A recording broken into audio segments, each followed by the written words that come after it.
सभी को नमस्कार। Thanks for giving me response what have I started. जो मैंने स्टार्ट किया है उसके लिए आपको बहुत बहुत धन्यवाद, क्योंकि आप रिस्पॉन्ड कर रहे हैं और बहुत से लोगों के मैसेजेस आ रहे हैं मेरे पास कि सर आप इसके बारे में बताओ और इसके बारे में बताओ। तो thank you so much for giving lots of precious advices to me. I am very gladful to doing that. और मैं जो समाज के लिए कर रहा हूँ उसके लिए आप सपोर्ट कर रहे हैं, उसके लिए बहुत बहुत धन्यवाद। तो आइए आज का टॉपिक शुरू करते हैं। तो हमके लिए एक मैसेज आया था कि मेरी बिटिया जो है वो एसएससी की प्रिपरेशन कर रही है, और उस एसएससी की प्रिपरेशन में क्या क्या चाहिए होता है, क्योंकि अभी भी 12th पास आउट हुई है और 12th पास आउट बच्चों के लिए एक सुनहरा मौका है कि आइए आज आपको बताता हूँ एसएससी क्या होता है और एसएससी के प्रिपरेशन कैसे होते हैं। आइए शुरू करते हैं। एसएससी का फुल फॉर्म है स्टाफ सिलेक्शन कमीशन। ये एक कंपनी है या एक ग्रुप समझ लो, ये सरकारी संगठन है जिसका काम है सरकारी बच्चों को चुनना और सरकार को देना कि ले भाई बच्चे हमने चुन लिया, आप ले जाओ। अब इसके लिए कुछ स्ट्रैटेजीज होती है, क्योंकि एक दो बच्चे नहीं चुनने होते, उनको बड़े बड़े हजारों लाखों बच्चे चुनने होते हैं और उसके लिए लाखों बच्चे एग्जाम्स देने आते हैं। और उसके अंतर्गत एसएससी का बहुत बड़ा एक एलिजिबिलिटी क्राइटेरिया आपके सामने है।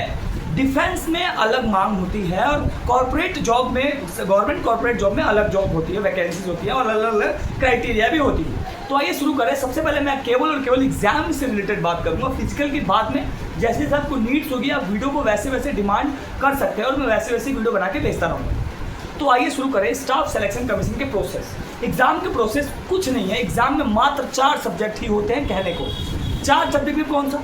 4 सब्जेक्ट में से एक तो आपका लैंग्वेज होगा। लैंग्वेज में यानी हिंदी या इंग्लिश, आप जिसमें कंफर्टेबल हो वो आप सब्जेक्ट चुन सकते हो। जैसे हिंदी या इंग्लिश की कोई एक चुन लो। हिंदी मीडियम आपकी अच्छी है तो आप हिंदी मीडियम से पढ़ाई करो, इंग्लिश मीडियम आपकी अच्छी है तो आप इंग्लिश मीडियम से पढ़ाई कर सकते हो।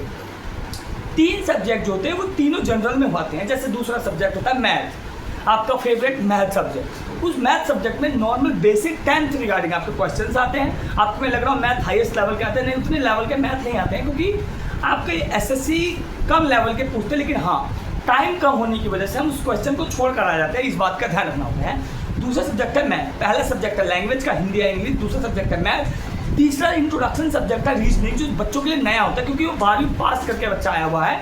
उसको रीजनिंग के लिए कोई आइडिया नहीं होता। बहुत से बच्चों को आइडिया होता है लेकिन उतना ज़्यादा गंभीर नहीं होता। रीजनिंग को हम इनडायरेक्टली एप्टीट्यूड टेस्ट कहते हैं। एप्टीट्यूड मतलब इसमें हम मानसिक तार्किक चिंतन की परीक्षण करते हैं। मानसिक तार्किक चिंतन मतलब जो बच्चा है वो मैथ और भाषा में तो बहुत अच्छा है, तो क्या तार्किक में भी उतना अच्छा है क्या?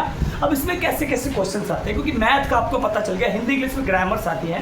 लेकिन आप रीजनिंग में क्या पूछते हैं? तो रीजनिंग में क्वेश्चन ये पूछता है कि जैसे मान लीजिए कोई लड़का है, वो 3 मीटर आगे चला, 2 मीटर पीछे चला, वापस मुड़ा, कहाँ है? कोई टेबल पे बैठे हैं तो बीच में कौन बैठा है? 4 बच्चे इधर बैठे, 2 बच्चे इधर, ऐसे करके कोई से भी क्वेश्चन ये रीजनिंग के अंदर आते हैं।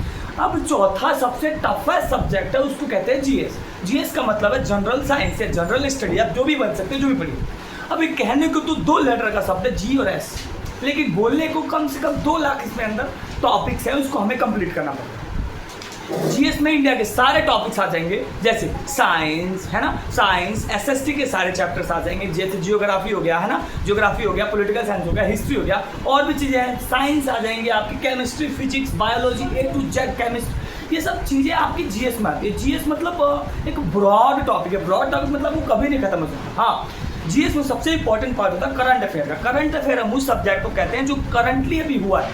जैसे अभी अहमदाबाद की घटना हुई, उसके अंतर्गत एक करंट अफेयर्स में आता है। करंट अफेयर में एक स्टैटिक होता है। स्टैटिक और करंट अफेयर में अंतर है। स्टैटिक मतलब जो एक बार हो गया वो बदलेगा नहीं, करंट अफेयर डेली बदलते हैं। तो ये होता है आपका जीएस का चैप्टर। ध्यान सुने, एसएससी के लिए 4 सब्जेक्ट मेन है, हिंदी या इंग्लिश में से कोई एक, रीजनिंग, मैथ और लास्ट जीएस। जीएस मतलब जनरल स्टडी। इन चारों को पढ़ने के बाद जाके हमें एसएससी सेलेक्ट करती है, और ये सारे ऑब्जेक्टिव क्वेश्चन होते हैं 4 ऑप्शन वाले। 4 ऑप्शन में आपको एक ऑप्शन लगा के आना है और लास्ट में आपका कट ऑफ आएगा। कट ऑफ पर आपको नौकरी दे जाती है। डिफेंस के लिए अलग रूल है। तो ये था एसएससी का प्रिपरेशन। अगर आपने 12वीं तक अगर आर्ट्स ले रखा है तो कोई दिक्कत नहीं आने वाली, क्योंकि आपका बैकबोन तैयार है।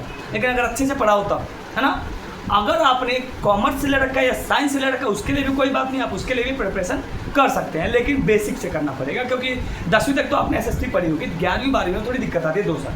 तो आई होप आप लोग को वीडियो समझ में आ गया हो। अगर इसके रिगार्डिंग कोई भी आपको क्वेश्चन पूछना हो तो आप मेरे से पूछ सकते हैं, कमेंट कर सकते हैं, वीडियो शेयर कर सकते हैं, मेरे से पूछ सकते हैं। कॉन्टैक्ट नंबर होगा आपके पास, नहीं है तो पता कर सकते हैं। बहुत बहुत धन्यवाद।